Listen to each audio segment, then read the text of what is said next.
Jadi tuan-tuan yang dirahmati Allah, yang terakhir saya nak pesan, man ahabba syai'an akthara min dzikri. Siapa yang suka dengan sesuatu, dia akan banyak menyebut sesuatu itu. Maka orang yang cintakan Rasul akan banyak menyebut tentang Rasulullah sallallahu alaihi wasallam. Maka Nabi kita telah memberikan satu ubat yang paling besar untuk kita elakkan diri kita daripada cabaran yang besar pada akhir zaman ini. Banyakkan salawat kepada Nabi. Tuan-tuan, banyakkan salawat kepada Nabi. Jadi adakan majlis kadang-kadang dalam keluarga kita salawat. Ingatkan anak kita dengan salawat. Ceritakan mereka tentang kelebihan salawat. Jadi kena buat macam tu. Ada satu cerita Sayyidina Abdullah bin Mubarak radhiyallahu ta'ala anhu, waktu ketika mana selesai beliau tawaf, beliau bersandar di tiang dalam Masjidil Haram menghadap ke arah Kaabah. Karena melihat Kaabah adalah ibadah. Ketika dia tengok Kaabah, dia nampak seorang lelaki sedang bertawaf. Yang mana lelaki ni mengangkat kaki, letak. Lambat jalannya. Maka Sayyidina Abdullah bin Mubarak terus pergi kepada lelaki tersebut dan tanya kepada dia, apa yang sebabkan kamu jalan lambat ni? Waktu tawaf ni jalan lambat betul? Nah, dah lah tujuh pusingan, kamu jalan lambat pula. Kata dia, saya berselawat kepada Nabi dengan setiap langkahan kaki saya. Setiap langkah saya berselawat kepada Nabi. Dia kata, apa yang menyebabkan kamu buat macam tu? Maka lelaki ni pun cerita.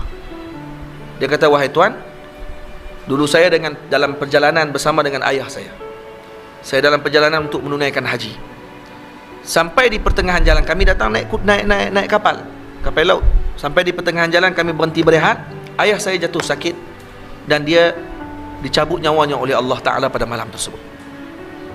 Yang lebih menyedihkan saya, ayah saya bertukar kulitnya menjadi gelap yang segelap-gelapnya.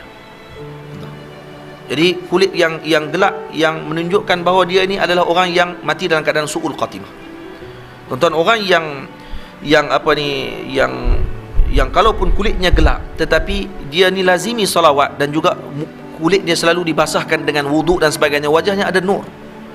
Atau kita boleh bezakan muka orang yang Islam yang bukan Islam. Tengok dengan haja nampak riak wajah dia tahu dah kata ni Muslim. Yang ni bukan Islam. Hanya kerana apa? Kerana wuduk. Kerana nur yang ada di wajah tersebut. Jadi tuan-tuan, waktu ketika kata lelaki ni, ketika ayah saya malam tersebut bertukar wajahnya segelap-gelapnya, dan saya tahu kata ayah saya su'ul khatimah, buruk kematiannya. Saya menangis sepanjang malam tersebut di sisi ayah saya, kerana saya bimbang bagaimana nak jawab esok dengan kawan-kawan yang lain yang bersama dengan kami dalam rombongan.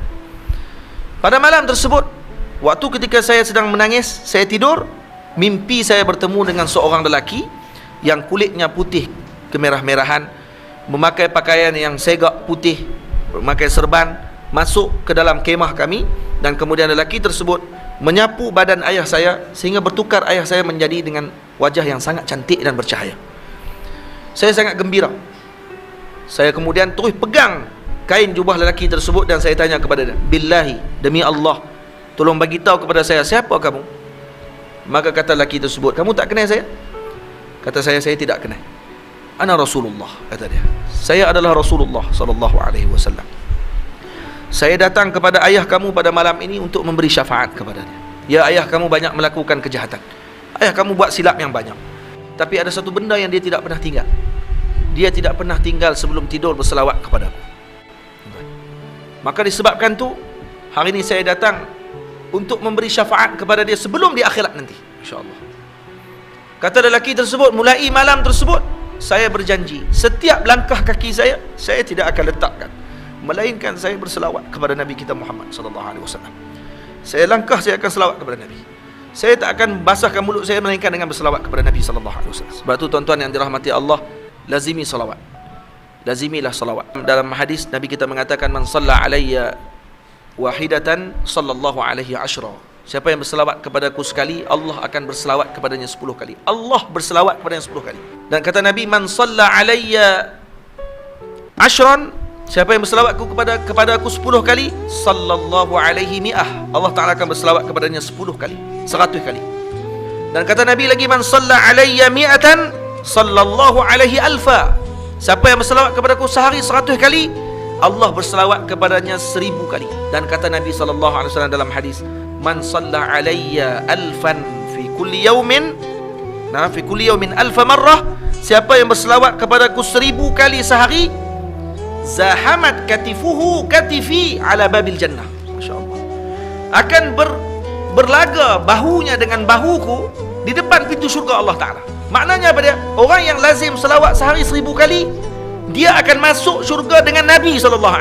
Dalam hadis Nabi kata, man salla alayya alfan fi kulli yawmin alfa marrah, siapa yang berselawat kepada aku sehari 1000 kali, harramallahu jasadahu 'alan nar, Allah mengharamkan jasad dia daripada api neraka Allah Ta'ala. Maksudnya orang yang selawat 1000 kali sehari, dia ni bukan ahli neraka dah, tuan-tuan. Sebab tu Allah Ta'ala sebut dalam Quran, ya ayyuhallazina amanu sallu alaihi wa sallimu taslima. Wahai orang yang beriman. Khitab ini, seruan ini kepada orang yang beriman. Maknanya yang berselawat ini confirm beriman kepada Allah. Takkan selawat seorang tadi kepada Nabi, melainkan dia ni orang yang beriman kepada Allah. Tak sembahyang jangan tinggal selawat. Weh, tak sembahyang jangan tinggal selawat. Habis tu tak sembahyang, insya-Allah dia akan sembahyang lepas tu. Moga-moga Allah Ta'ala menyelamatkan kita semua pada akhir zaman ini, kerana kita semua sekarang berada di penghujung zaman dah, tuan-tuan.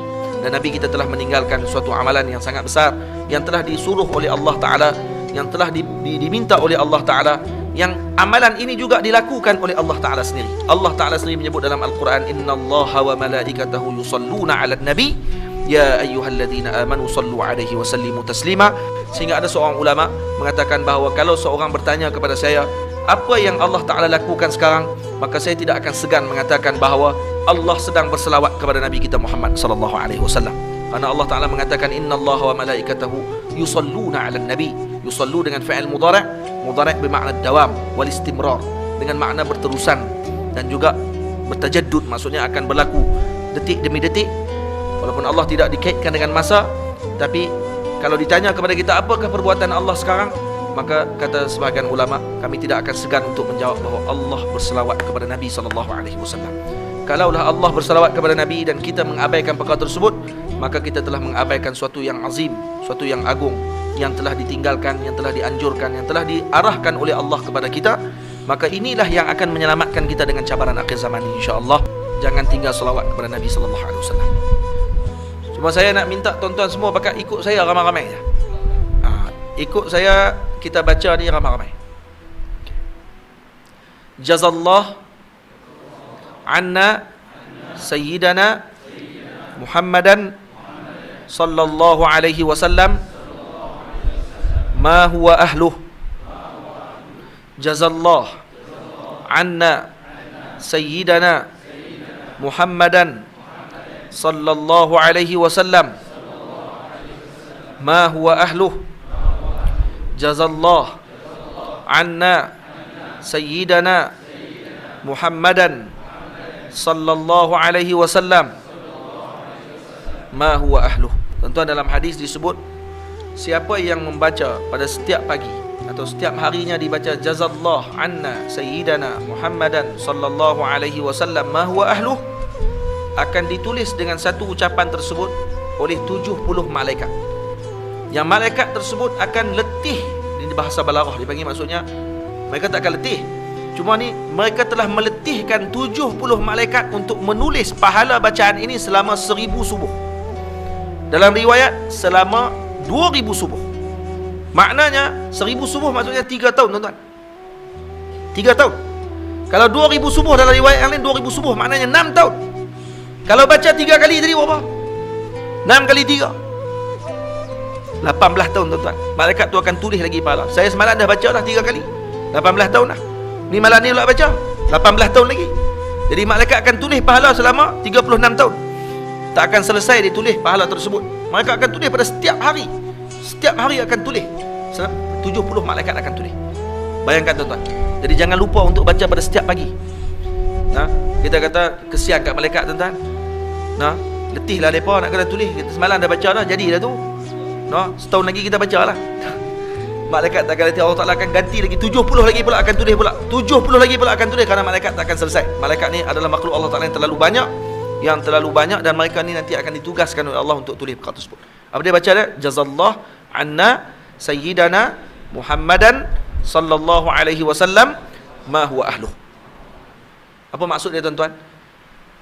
Jazakumullah, maksudnya telah ucapan terima kasih kepada Allah yang telah mengutuskan Nabi kita Muhammad sallallahu alaihi wasallam kepada kita. Maksudnya ini ucapan yang kita ucapkan untuk kita bersyukur dengan Nabi kita Muhammad diutuskan kepada kita. dan ni akan mendapat pahala yang sangat agung.